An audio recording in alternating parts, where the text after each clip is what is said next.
everybody, welcome back, I'm MrRedClaw, welcome back to some more World of Tanks. So today, we are going to be watching Inner Storm's replay in the T832. Now, it's basically a T32. It is, of course, also a Tier 8 American heavy tank, premium heavy tank, and it's pretty much like the T32 apart. It has, apart from that, it has about 400 less DPM, and just overall just slightly worse gun stats, but it's slightly better kind of mobility around the field. But I mean, I'd kind of lose a little bit of mobility.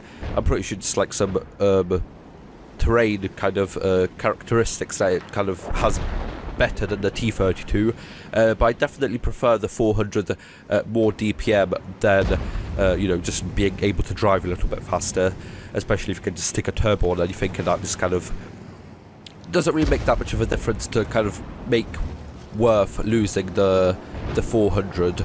But it might be the case that that's because this tank was introduced before the T32's kind of buffs, but I can't really be certain about that. I'm not really too sure when all of that happened. But yes, here we are watching Inner Storm playing in the T832 on the cliff map, and I'm pretty sure this was, of course, the kind of like Terminator tank, which was kind of introduced, when was this, about 1 or 2 years ago? I'm not really sure exactly when, maybe even 3 years ago.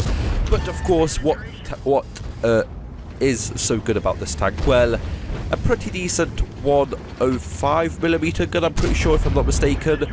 Could it be a 105? It could be. Of course, with a very, very good frontal turret.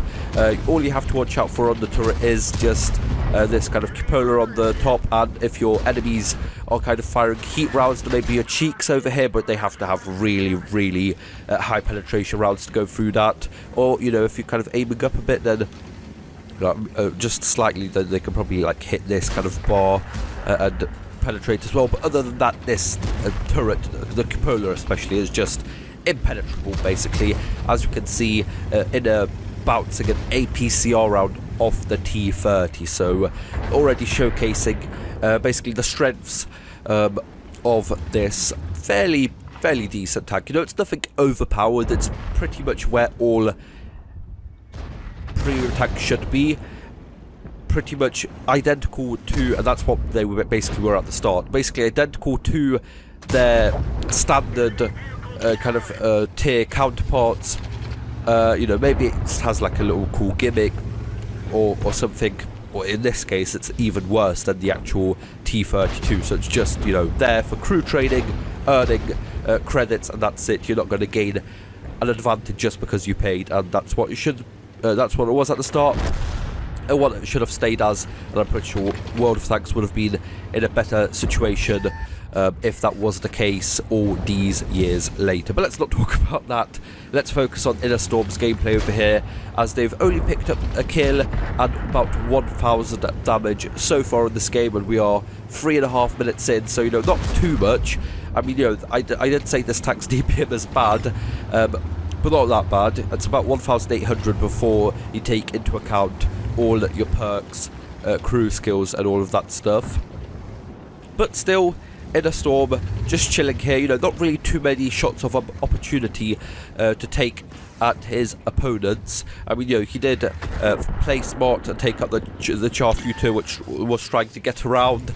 It would have probably caused some damage to, you know, maybe Inner himself, or, you know, this Leopard T10, maybe this Tortoise when he was still back here. You know, could have, that Charfuter could have done a clip's worth of damage, and probably more if he would have stayed there and stayed alive to be there. But Inner knew what he was doing. You looked at the map, which a lot of players can't do, and this you're going to see this Barask behind him. It's taken him some time, but he is kind of focused in on his opponents over there. But as soon as he kind of pulls out from the sniper view, he can see the Barask straight away, bounces an APCR round from the Barask, and that's about what, 220 out penetration, 230, I'm not really sure. A lot more than standard rounds, of course. But this upper plate as well, it's fairly okay. It's not the most armoured, it's slightly angled. If you're, you know, getting shot at by tier 8s with standard rounds, you might bounce occasionally, you know, tier 7s, tier 6s, then of course pretty much all the time. Lower plate, as most tanks, not the best, as there's an AMX 30 now in that kind of parade with the Barask.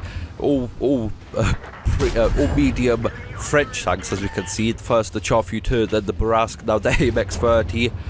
The ELC Eva 90 on the hill, of course. French also, of course, a medium tank as well, but still.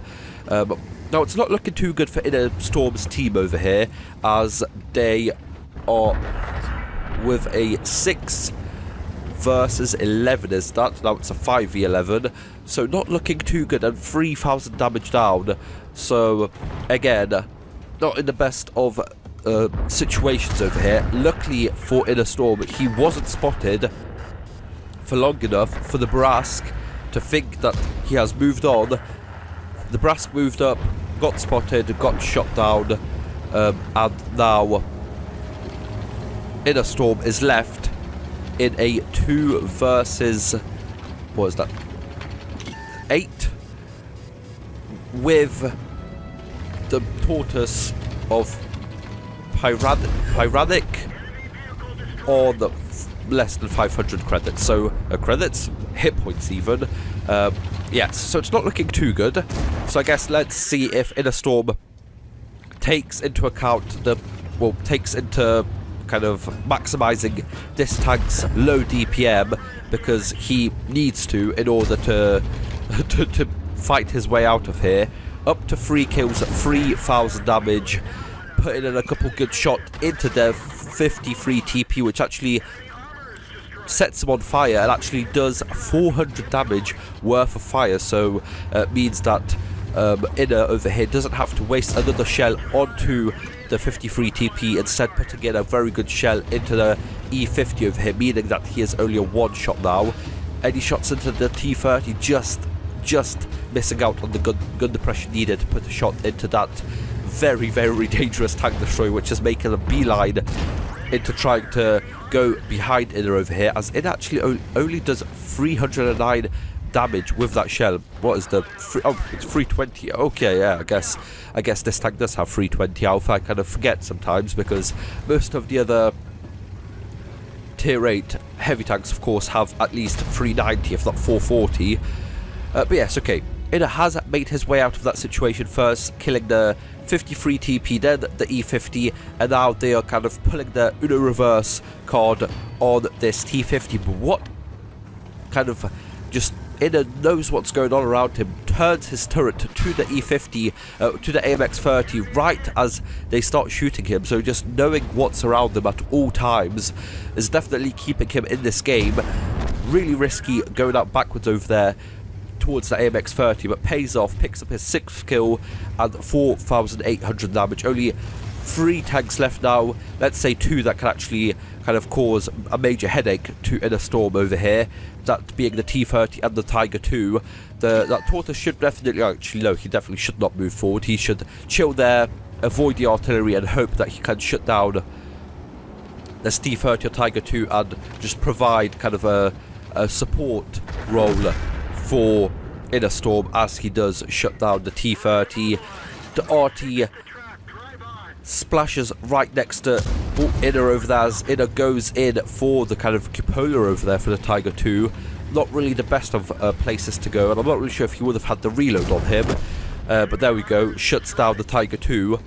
So, what was once a 2 versus 7 or an 8 has now gone down to a 2v1, but it's not all over yet.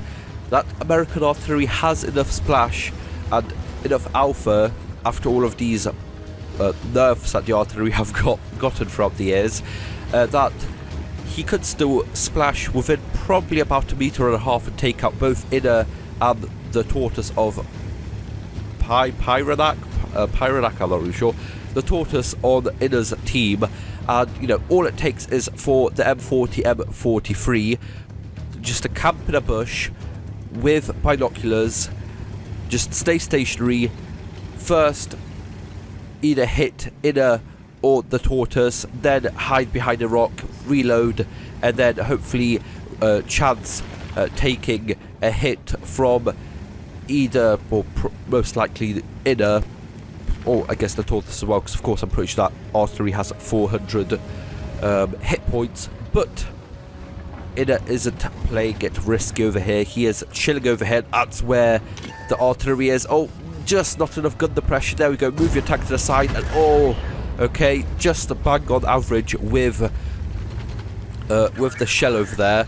Inner's kind of playing it risky over here, but that artillery has fired already. Goes down, slides down, and takes out the final enemy to secure a very, very good game. Of course, not a Columbanus medal, because of course that Tortoise was alive the entire time, but I think without that Tortoise, Inner wouldn't have made it throughout this game, because that Tortoise definitely put in some noteworthy shots that did definitely help secure the game for this team. So let's look at the post-game stats. So let's see how Inner Storm did throughout this game. So as we can see over here, Inner actually calls this a 2v8, so that's what it was. Epic comeback, and that definitely is what it was. An ace tank, a Radley Walters medal, a high caliber, and a top gun, picking up 5,479 damage, 8 kills, and 1,865 base experience.